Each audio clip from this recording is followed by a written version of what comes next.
Iniciando mais o Estúdio ao Vivo, hoje com o meu amigo, professor Orson Soares. Quem é Orson Soares? A gente vai descobrir agora. Orson Soares por Orson Soares, por ele mesmo. Já que a gente se encontra aí, eventualmente, em alguma atividade cultural, em alguma militância comunitária, né? E estamos aí. Inclusive na questão do carnaval também, que foi onde a gente, né, se encontrou mais e conversou, né? Pois é, falando um pouco, é uma rápida biografia, né? Eu sou licenciado em História, tenho uma especialização em História e Cultura Afro-Brasileira, né? Agora eu estou cursando um mestrado em Diversidade Cultural na Fevale. Uhum.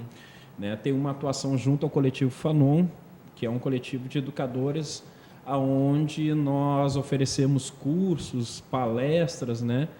Com vistas à formação de educadores para a aplicação da Lei 10.6345, né, que é a questão da obrigatoriedade do ensino de História da África. Da História né? da África, sim. E daí, essa militância, enfim, né, que tem já algum tempo, né, também tem nas nossas palestras a música, né? Uhum. Principalmente essa música do continente africano, né, que, enfim, com a travessia do Atlântico, né, acaba se espalhando por todo o continente americano e dando aí contornos muito bacanos, né, com leituras como o jazz, o rocksteady, o samba de coco e outras manifestações que estão espalhadas pelo continente americano com influência africana. A pergunta que não quer calar: o que seria da cultura das Américas, da cultura das três Américas, se não fosse diáspora africana? Pois é, eu acho que esse episódio da história, né, um tanto dramático, né, que foram os chamados descobrimentos, né, as grandes navegações, né, acabaram criando uma síntese muito interessante, né, um encontro muito interessante entre as culturas europeia, ameríndia e africana, né, e desse resultado, então, a síntese foi extremamente maravilhosa e rica, né? Sim, porque aí tu pega, eu tenho uma paixão muito grande por um cara chamado José Ramos Tinhorão, não sei se tu conhece. Claro, conhece, claro. E aí, então, né, ele tem a História Social da Música Popular Brasileira, os dois livros que eu li dele, a História da MPB, a História da Música Popular, um tema em debate, que essa primeira edição foi do ano que eu nasci. O cara tá vivo ainda, né? Deve estar com 90 e tantos anos, o Tinhorão. E aí, ali, ele começa a delinear exatamente as fontes, né?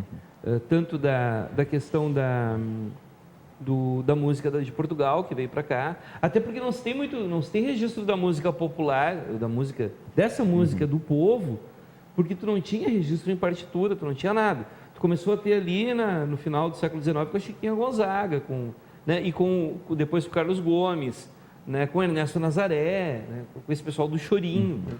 Mas tu tem referências na literatura dos que cantavam, né, de um rapaz que cantava, mas tu tem alguns versos daí, mas a gente não tem isso escrito, é uma questão mais de tradição oral mesmo, né? Então E o bacana assim dessa cultura americana, engloba todo o continente americano, né?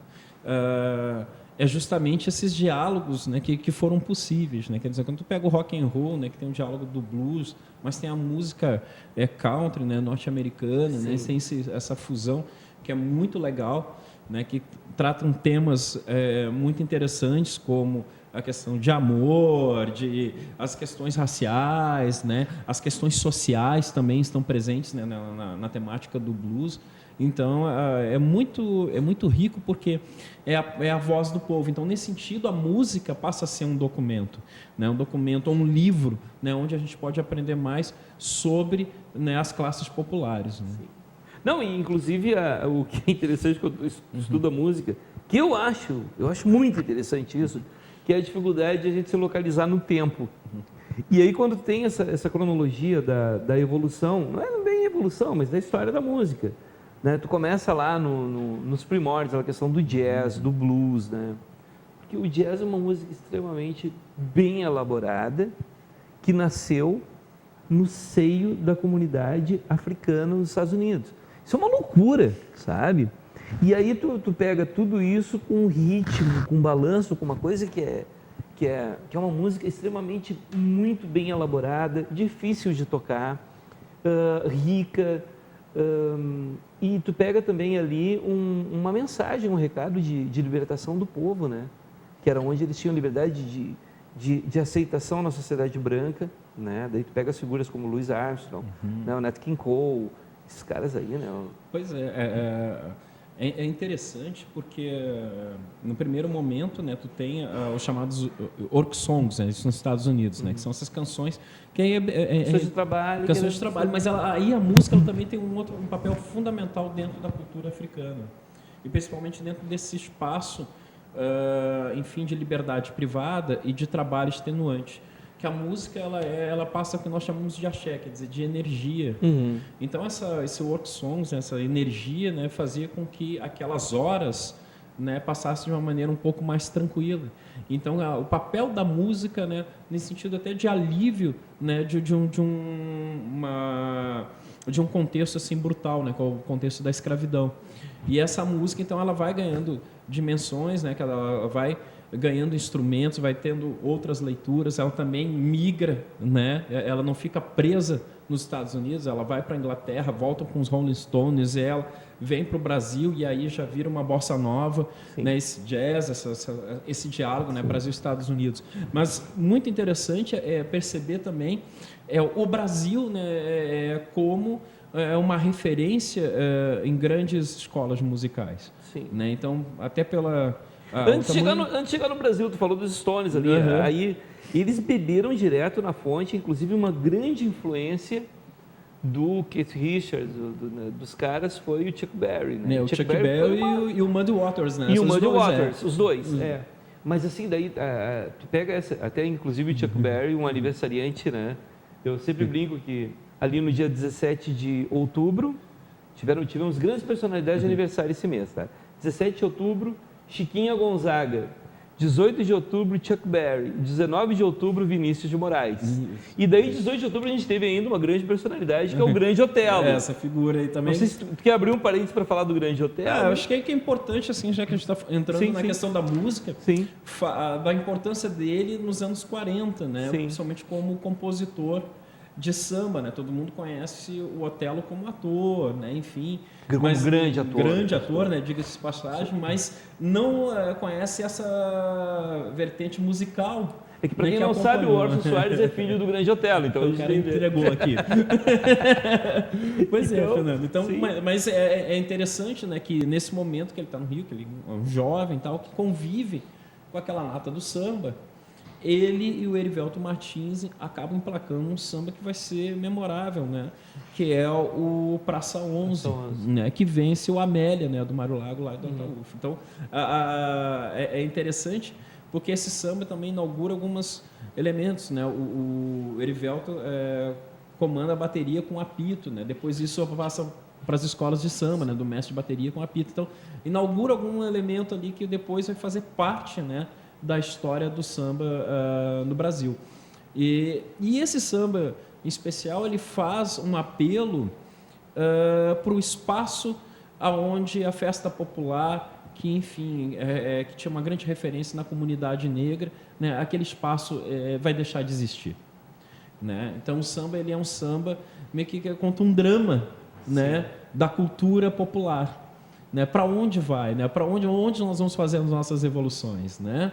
O tamborim vai silenciar? Como é que vai ser, entendeu? Aonde vai acontecer o nosso carnaval? Né? Então, o samba ele traz ali um elemento de crítica, um elemento de conscientização, né? De um determinado período onde houve essa mudança. Né? A cidade do Rio de Janeiro também está passando por remodelações. Né? Sim. E, infelizmente, os espaços, né? Às vezes os governantes não têm uma sensibilidade em relação à historicidade dos espaços. né? Então, hoje a gente vê até um problema ali com a questão do Cais do Porto, Sim, né? Em Porto sim. Alegre, né? Megas empreendimentos imobiliários e não sei o que mais, né? Contra, poxa, toda a história que tem o Cais, né? E a questão daquele espaço ser um espaço do povo de Porto Alegre, não ser privatizado. Então, hoje, assim como no passado, a gente também tem algumas disputas, né? Dentro das cidades. Sim.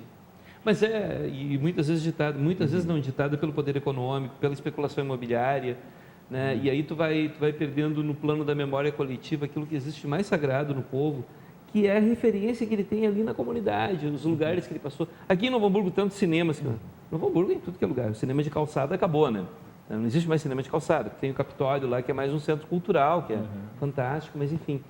E aí a nossa vida ela está condicionada às quatro paredes de um shopping center, né, onde as pessoas vão ali, né, num mundo irreal, num mundo de consumismo, então é uma coisa muito triste. Né? E aí tu está falando tudo isso, eu estou lembrando de um samba do Adoniran, que é acende o candeeiro, ó nega, alumeia o terreiro, ó nega, e vai avisar o pessoal que hoje vai ter ensaio geral. Cara, o que a gente que tem a luz elétrica, né? Tem lâmpada, aquela coisa. Como é que seria assim tu fazer uma roda de samba, que é o samba da vela, por exemplo, né? Mas uma roda de samba num lugar ali, numa casa da periferia, sabe? Que deveria ser uma festa muito linda, né? Com todo mundo ali, com candeeiro, com lampião, enfim, né? O chão, aquele chão batido, sem calçada, sem nada, todo mundo sambando, dando risada, né? Esses elementos a gente até perde por causa da modernidade, né? A gente não tem. Até essa arte do encontro, como dizia o Vinícius de Moraes, né?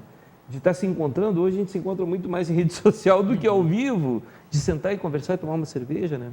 E aí tu pega essa força do samba, que é a questão do pagode. O pagode, muito embora as pessoas achem que é gênero musical, agora já é, né? Mas o pagode, vamos no pagode da casa, não sei o quê. O pagode era o encontro dos sambistas, uma pessoa que ia sambar, que ia tocar, que ia, né? Cara, sabe que eu tive uma experiência interessante enfim, dos amigos do pai, um deles era o Paulinho da Viola. E aí eu fui no aniversário de uma das filhas do Paulinho. E aí era uma roda de samba, um pagode. E tem toda uma estrutura muito interessante na casa quando rola esse tipo de encontro, entendeu? Porque aquela história do samba sendo no fundo de quintal, é no fundo de quintal mesmo. Fica lá atrás, onde tem um espaço para a galera tocar, dançar, e tu passa pela cozinha, né? Sempre em atividade, né? Um caldinho feijoada, de feijão, sim, para claro. né? Calibrar um pouco, o cara não cair lá. Claro. Então eu tive a oportunidade de vivenciar, né, esses momentos e perceber, né, como é que a comunidade negra se organiza, né, para esses festejos, como aquele espaço ele vira um espaço de cultura, né, que é uma tradição que começa com a tia Seata, entendeu? Quando ela vai justamente morar lá pela Praça 11, né, que era a pequena África, ela na casa dela recebe todos os elementos da cultura afro, né? Então, quer dizer, da música, a religiosidade, a capoeira, né? Tudo que tinha a ver com essa cultura, ela recebia dentro da casa dela. Então, a casa de Tia Seata era uma verdadeira casa de cultura afro. Então, esses espaços também acabam sendo os espaços de cultura afro, né? De manifestação, né? E é sempre um espaço de educação também, né?